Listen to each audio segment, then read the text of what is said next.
بسم اللہ الرحمن الرحیم۔ السلام علیکم زینب ٹی وی کے ناظرین، آج کے درس حدیث میں خوش آمدید۔ ناظرین کرام، آج کے درس حدیث کا موضوع ہے رسول اللہ صلی اللہ علیہ وآلہ وسلم کا پسندیدہ رنگ۔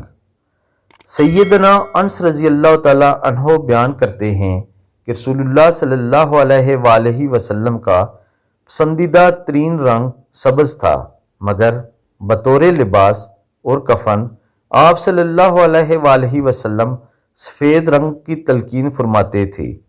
حدیث ہے، عبداللہ بن عباس رضی اللہ تعالی عنہ فرماتے ہیں کہ رسول اللہ صلی اللہ علیہ وآلہ وسلم نے فرمایا، ملبوسات میں سے سفید لباس پہنا کرو کیونکہ وہ تمہارے بہترین ملبوسات میں سے ہے۔